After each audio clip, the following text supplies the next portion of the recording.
dando a sequência então aos assuntos dessa semana, né? Ao assunto dessa semana, basicamente, a gente está tratamos anteriormente de potenciais, né? E as variações de potenciais que experimentalmente são determinadas por pH, temperatura, por exemplo. E começamos a falar sobre potencial medido em eletrodo, que é o nosso interesse, que é a interface eletrodo-solução que nos interessa no final no experimento eletroquímico, né? No experimento de eletroanálise. Aliás, a eletroanálise é uma parte de eletroquímica, né? A química é bem mais ampla que isso.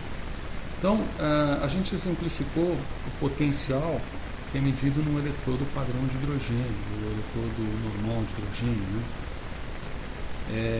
Mas a gente tem outros exemplos. Então você tem potencial. Eu não sei que prancha que é essa aqui, acho que essa aqui é a segunda prancha, terceira, segunda. Sei lá, é a segunda. Potencial em eletrodos. Potencial em eletrodos. Então vou dar alguns exemplos aqui de potenciais em eletrodos. Que essa aqui ficou feia. Vou dar alguns exemplos aqui de potenciais em eletrodos.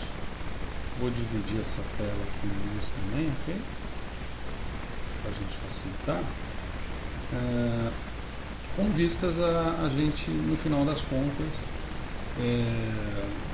fazer uma panorâmica em cima dos eletrodos principais que a gente usa, né, no laboratório. Então, por exemplo, uma classe de eletrodos é chamado eletrodo do tipo gás íon. Esses eletrodos do tipo gás íon, o hidrogênio, né, o próton H+, o hidrogênio gasoso seria um exemplo, né, gás íon. Então, a ideia básica é mais ou menos a mesma. Você tem um material inerte ali, né, um coletor inerte, que você mergulha numa solução contendo íon, você coloca um gás ali e aí você observa a reação química, o equilíbrio da reação química, e daí você infere a equação de inércia, né?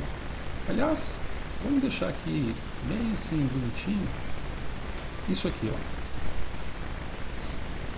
L assim 0, RT sobre NF, Ln de Q, tá? Porque fundamentalmente essa equação de inércia aqui é a equação que faz com que a gente observe os potenciais eletroquímicos que são desenvolvidos nos eletrodos em função de reagentes de produtos em alguns processos.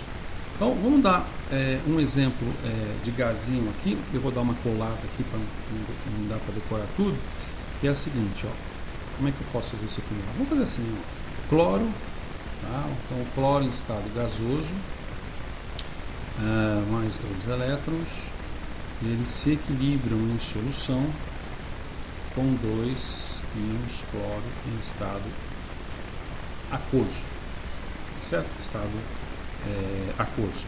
Bom, se a gente pegar da mesma maneira como a gente pegou aquela expressão anterior, né, para o eletrodo padrão de hidrogênio, não chamam de eletrodo padrão de hidrogênio, vamos colocar aqui como exemplo aqui, ó, também, fica tão feio colocar também aqui, né?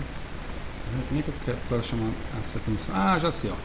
EPH, eletrodo padrão de hidrogênio, que também é considerado o Standard Hydrogen Electrode e que também é considerado Normal Hydrogen Electrode. Você vai ver essas duas grafias aí em artigos, mesmo para aquisição desses eletrodos. Bom, seja como for, controlando o horário, esse eletrodo aqui, se a gente aplicar a equação de inércia, a gente pode então observar que esse potencial vai ser o potencial padrão obtido desse eletrodo menos RT sobre NF, o que?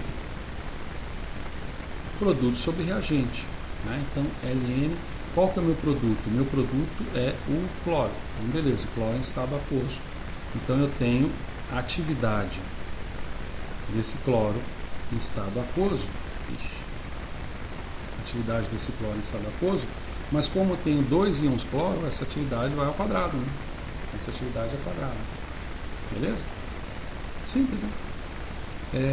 Uma outra situação que a gente pode ter aqui é o eletrodo de metal íon metálico.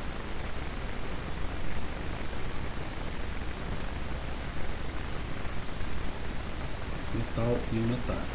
Então eu vou exemplificar colando aqui de novo, se bem que aqui não é propriamente uma situação. É um metal representado por M, tá? Então um metal representado por M com uma determinada carga aqui, desculpa, isso não é um metal, isso é um íon metálico. Um íon metálico com uma determinada carga de valência aqui, percebe 2 elétrons e se equilibra formando um íon metal em estado sólido. Certo? Bom, beleza.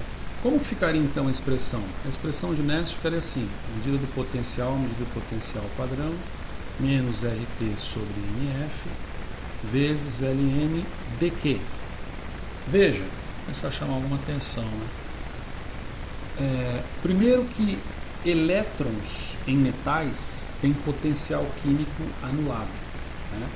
Isso aqui vale a pena uma pequena observação. Vamos colocar aqui uma pequena observação. Vou colocar a observação dessa cor, tá certo? No princípio, Deus criou o céu e a terra, ou o grande arquiteto, ou o desenho inteligente, como queiram. Mas no princípio, a gente tinha, quando você pega lá nos gases ideais, você tinha noção de pressão desses gases ideais. Essa pressão de gases ideais, tem uma outra representação para isso.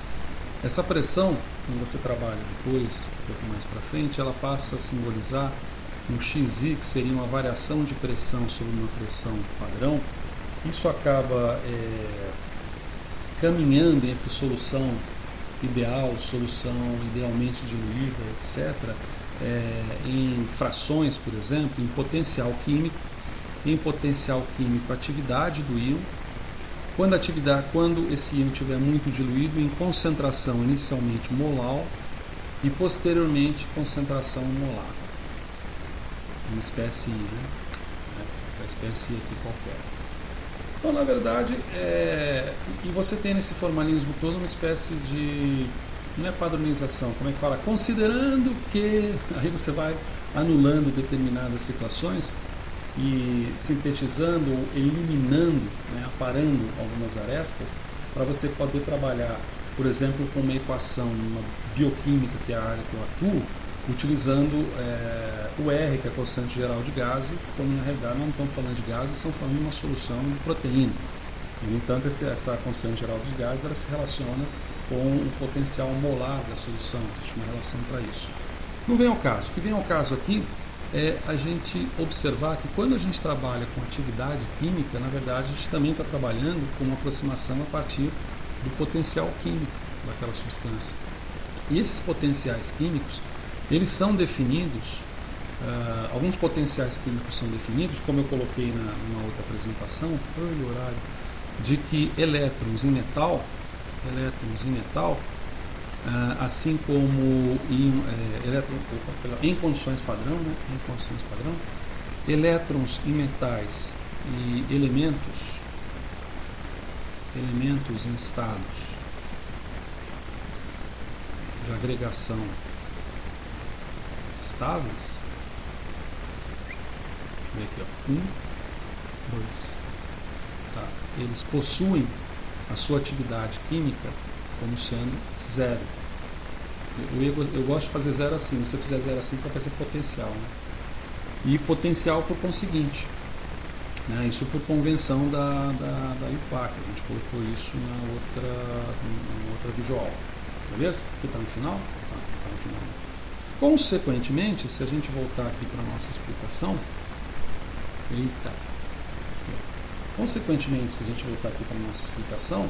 a gente tem como produto aqui da expressão o metal sólido, né? Então, o metal sólido tem uma, na verdade, aí esqueci de colocar, elétrons e metais, elementos em estado sólido, e metais, tá certo.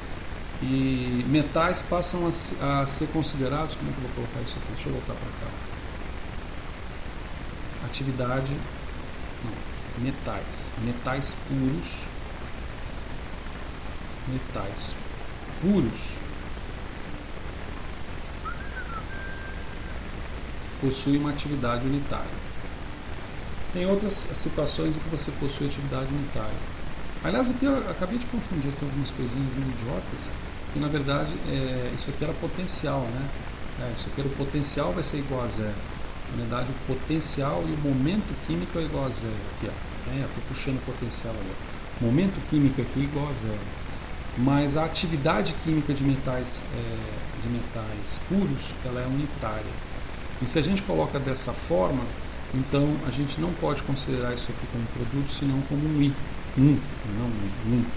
E fazer o recíproco disso como que temos no reagente. O que a gente tem no reagente? Elétron, que vai ser em metais, ele não vai contabilizar, mas eu vou ter o íon metálico aqui. Então eu vou ter atividade. Eu vou ter aqui a atividade do íon metálico. Ok? Então eu tenho uma segunda expressão, que seria uma expressão colocada para quando eu tiver um eletrodo. Por que eu não coloco isso aqui desse jeito? Não vai ficar um minutinho. Quando eu tiver um eletrodo metal, né, um metal inerte, principalmente, um coletor inerte, numa solução de íon metálico. Por exemplo, um eletrodo de cobre numa solução de sulfato de cobre. A coisa fica mais próxima da realidade, mais ou menos próxima da realidade também, certo? Você tem um outro tipo de eletrodo, esse é o número 2 ou o número 3? Espera aí, deixa eu ver. Número 2. Você tem um outro tipo, cadê meu cursor? Aqui. Você tem um outro tipo de eletrodo. Agora me deu medo, porque vai chegar no horário que o computador dá uma pane aqui. Você tem um outro tipo de eletrodo, que são eletrodos de oxirredução. Já viu esses eletrodos de oxirredução? Esses eletrodos de oxirredução, eles são interessantes, eles são eletrodos redox.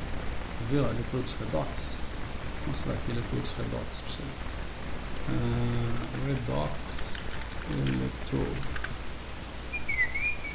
Aqui, ó, que bonitinho. Na verdade, são eletrodos que normalmente eles têm um anel de platina. Oi, vai, meu filho. Eletrodo ORP. Eletrodo ORP.